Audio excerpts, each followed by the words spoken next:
Assalamualaikum warahmatullahi wabarakatuh.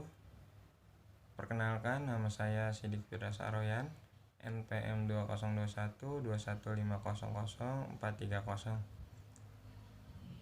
Di sini saya akan melakukan perekaman video tugas yang diberikan oleh salah satu mata kuliah di semester 2, yaitu menyimak dan berbicara,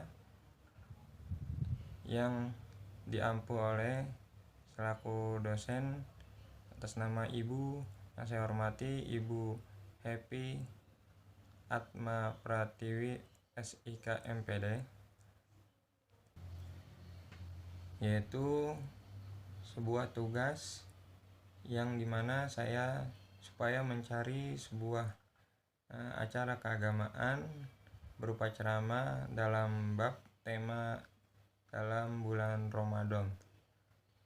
Saya di sini telah menonton dan menyimak salah satu channel yang disiarkan oleh TV Trans TV yang dipimpin oleh Ustadz Adi Hidayat LC.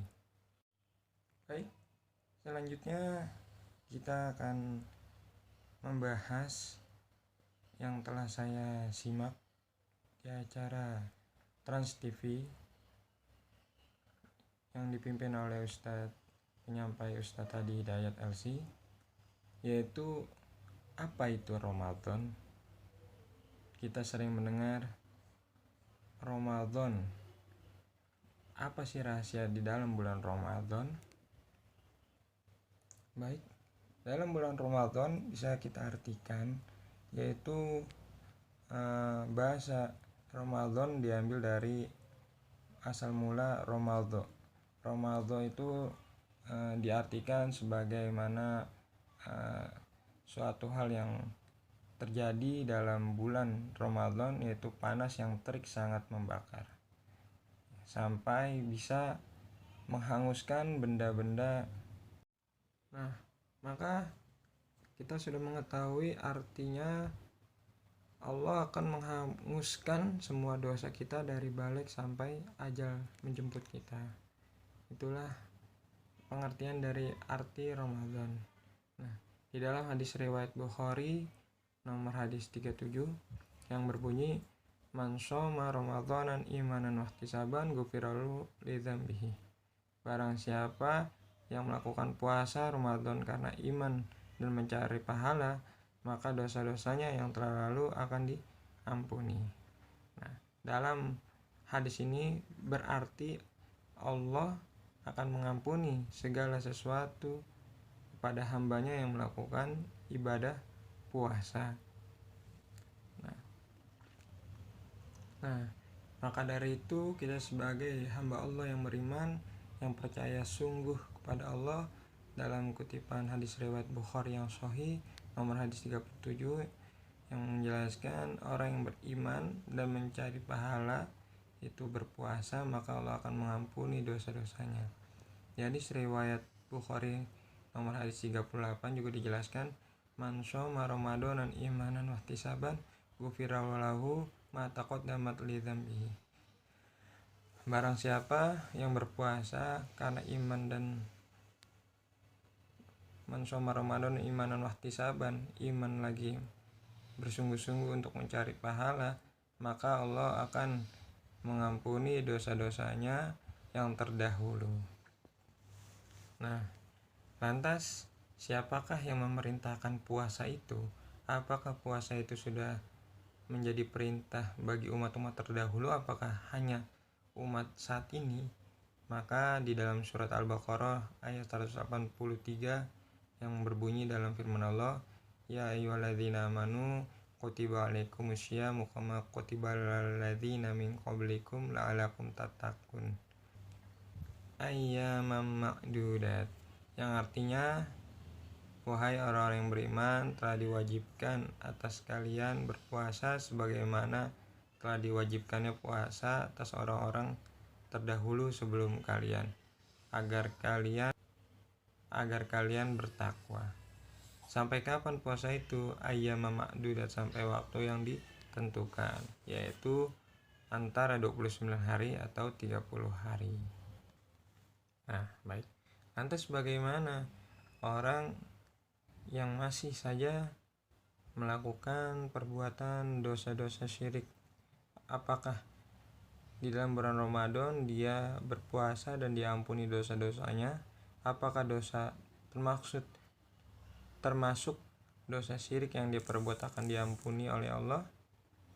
Maka jawabannya, Allah tidak akan mengampuni dosa pelaku syirik tersebut, dan Allah akan mengampuni dosa-dosa selain perbuatan syirik. Jadi walaupun kita berpuasa, ketika kita melakukan dosa syirik, maka tidak tergolong dosa yang akan diampuni oleh Allah. Allah akan mengampuni dosa-dosa selain dosa syirik. Dan Allah akan mengampuni dosa syirik tersebut selama hambanya itu benar-benar dan sungguh meninggalkan perilaku atau perbuatan-perbuatan yang dia kerjakan dalam mensekutukan Allah atau perbuatan syirik. Caranya bagaimana? Ya dalam seharusnya orang yang berbuat tobat, maka melakukan taubatan nasuha dan meninggalkan perbuatan-perbuatan jahiliyah atau perbuatan-perbuatan syirik yang telah ia lakukan dan kembali kepada kemurnian, yaitu agama Islam.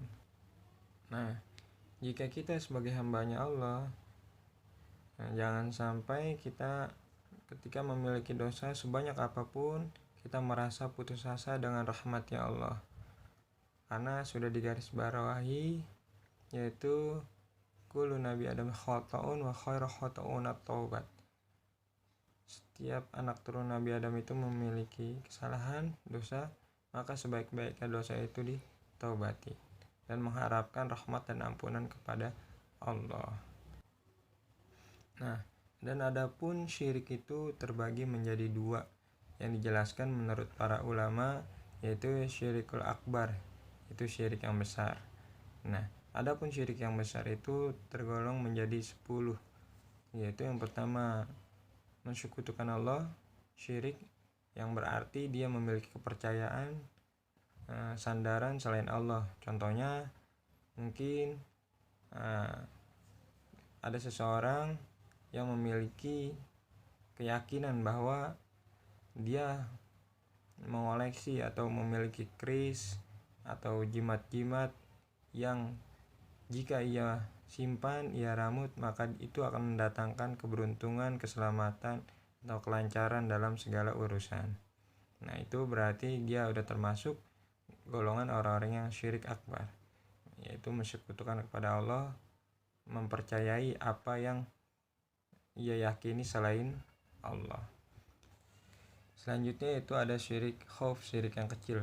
Syirik khauf adalah syirik yang samar, yang mengetahui hanyalah diri dia dan Allah. Malaikat pun tidak tahu karena malaikat hanya mencatat apa yang dia perbuat. Syirik khauf ini berada di dalam hati. Nah, ketika dia tampakkan maka dia memiliki salah niat. Itu seperti yang dijelaskan syirik khauf itu sebagaimana kategorinya seperti pamer, melakukan suatu ibadah, sodako, infak dan lain sebagainya, tapi ia memiliki salah niat. Mungkin dia jihad membela agamanya Allah tapi dia salah niat, yaitu seperti sholat dan lain sebagainya. Dia tidak mengharapkan rahmatnya Allah, melainkan dia mengharapkan pujian, sanjungan, atau sesuatu yang dia lakukan untuk dilihat kepada hambanya Allah, kepada seseorang yang ia ingin dia tunjukkan kepada orang, ya, seperti itu tergolong menjadi syirik khauf. Lantas ketika kita melakukan syirik khauf, cara kita bertobatnya yaitu kita ingat kepada Allah dan kita banyak mengucapkan istighfar. Baik, nah itu dari awal kita sudah menjabarkan pengertian Ramadan. Nah, di dalam Ramadan itu segala pengampunan, maghfirah, penuh dengan pengampunan yang Allah berikan di bulan suci Ramadan. Nah, maka di dalam Ramadan kita supaya mempersungguh dan meningkatkan amalan-amalan ibadah kita, yaitu dari tawadu, mendekatkan diri, membanyak mengingat kepada Allah, mentawakal kepada Allah, yaitu seperti meningkatkan puasa Ramadannya dipersungguh, meninggalkan hal-hal yang membatalkan ya. Dan kedua yaitu memperbanyak membaca Al-Quran, yaitu tadarus, kalau bisa dikhatamkan di dalam bulan suci Ramadan 1 bulan ini. Yang ketiga yaitu menunaikan zakat fitrah. Yang keempat yaitu sholat tarawih. Yang kelima itu Lailatul Qadar, ya itikaf di 10 malam yang akhir. Nah, mungkin itu yang bisa kita simak, yang harus kita menjadi peringatkan kepada diri kita dan semuanya untuk meningkatkan di dalam bulan suci Ramadan ini, agar kita tidak menyesal ketika bulan suci Ramadan ini meninggalkan kita. Karena kita bisa menjumpai di bulan suci Ramadan ini di tahun ini, yaitu 1143 Hijriah atau 2022 Masehi. Belum tentu kita di tahun depan menjumpai bulan suci Ramadan kembali. Maka kita tingkatkan dan sungguh-sungguh kita pol-polkan amalan-amalan ibadah ini di tahun ini yang kita jumpai, dan kita terlaksanakan ibadah-ibadah di dalam bulan suci Ramadan, yang tidak ada amalan-amalan keutamaan-keutamaan di dalam selain bulan suci Ramadan. Mungkin itu saja yang bisa saya sampaikan, agar kita supaya terhindar dari dosa-dosa yang telah dosa besar ataupun dosa-dosa yang kecil. Mungkin itu saja yang bisa saya sampaikan dari awal sampai akhir. Rekaman ini saya buat untuk melakukan tugas, ya, menyimak dan berbicara di mata kuliah menyimak dan berbicara. Mungkin ada kurang dan salahnya atau kekeliruannya, saya mohon maaf sebesar-besarnya. Subhana rabbika izzati amma yasifun, wassalamun alal mursalin, walhamdulillahirabbil alamin. Akhir hadza, wassalamualaikum warahmatullahi wabarakatuh.